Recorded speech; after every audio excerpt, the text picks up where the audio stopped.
I mean, talk about a quote to start with, right? That's the opening line to one of the most unexpected spiritual journeys you'll ever hear about. A man who was so sure about his path in life, only to find it leading to a place he never, ever could have imagined.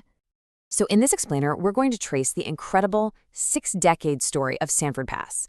It's a quest for truth that starts in a conservative Jewish home, winds its way through monasteries and even corporate America, and it all builds up to a final, absolutely stunning revelation.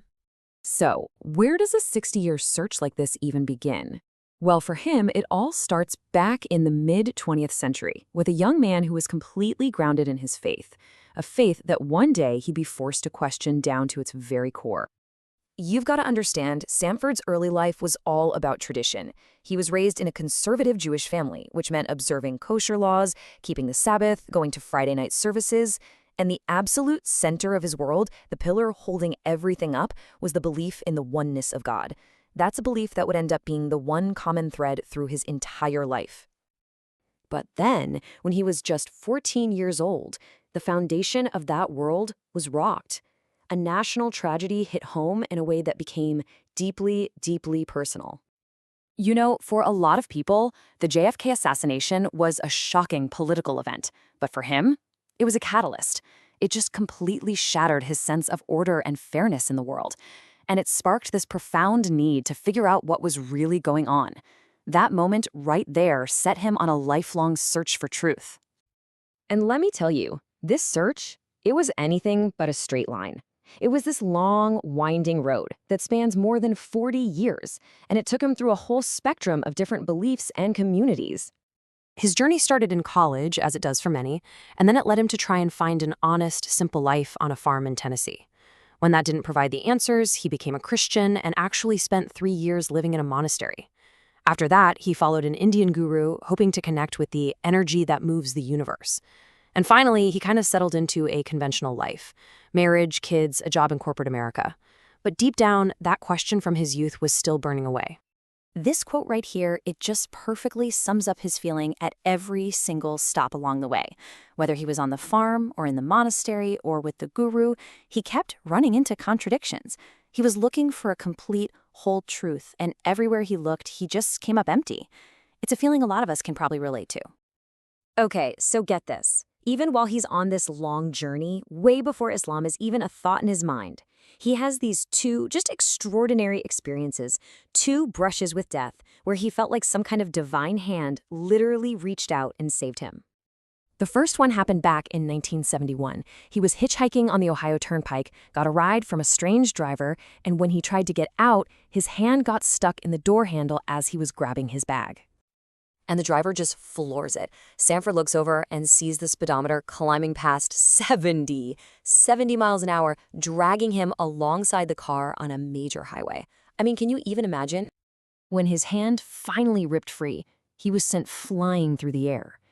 But in that terrifying moment, he says everything just shifted. Everything suddenly went into slow motion. He described being surrounded by this cocoon of light. And in that quiet, he heard a voice, clear as day, say, "Not yet, not yet." He walked away from that with only minor injuries, just completely convinced that his time had not yet come. You'd think that's a once-in-a-lifetime thing, right? Well, decades later, it happened again. He was working on a 12-story roof, stumbled, and started falling backward right off the edge, only to feel what he described as a large, firm hand on his back that just pushed him forward back to safety. So these experiences, they definitely planted a seed. But the final piece of the puzzle, the thing that would finally end his 60-year search, it came from a totally unexpected place.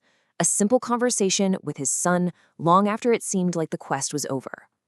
His son could see his dad was still looking for answers, and he gave him this challenge, really. He told him to go back to the Bible, a book he'd studied for years, but this time, he said, look for prophecies of the prophet Muhammad. So he did. He opens up the Bible, and 2 passages just hit him like a ton of bricks. In Deuteronomy, it promises a prophet like Moses who will only speak what he's given. Then he sees this direct parallel in the Gospel of John, where Jesus promises a spirit of truth who will also only speak what he is given to say. To him, the language was practically identical. And this wasn't just some, academic discovery. He describes it as this completely visceral, supernatural experience. In his own words, the text wasn't just ink on a page. The words seemed to pop out, shining, three-dimensional, and totally undeniable. And then came the final key, a verse in Deuteronomy that he saw as a kind of prophetic map. God's revelation rose at Sinai with Moses. It climbed higher over Seir with Jesus. And then it finally crested at Paran. Well, when he did a little research and discovered that Paran was an ancient name for Mecca, the home of Muhammad, the entire story just clicked into place. So after seeing something he felt he could never unsee, he made a decision he would have laughed at just years before. At age 60, after a lifetime of searching, Sanford Pass embraced Islam. And the moment of his conversion, the Shahada, it wasn't just words. It was this incredibly physical and emotional release. He describes tears literally flying from his eyes, his ribcage feeling like it opened up like French doors, and just this overwhelming realization that this was the answer he'd been looking for since he was 14. It was the feeling of finally coming home. Now, this new faith, it didn't just give him spiritual peace for himself. It gave him a completely new lens to look through, a new way to understand the world and all the geopolitical events that had troubled him his entire life. And through this new worldview, he started to form his own conclusions about global politics. He came to believe in what's known as a greater Israel plan for territorial expansion. He came to believe that events like 9/11 were choreographed false flags, and that Zionist interests heavily influenced the American government. Now for him, this became the framework that made sense of it all. So when he was asked, hey, if you had 1 minute, like a Super Bowl commercial, to talk to the whole world, what would you say?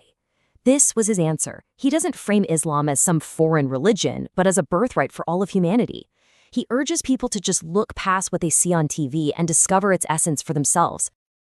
In the end, Sanford's story is just this powerful testament to how wild and unpredictable the search for meaning can be, and it really leaves us with a big question to chew on. What does a 60-year journey through so many different faiths truly say about the human quest for truth?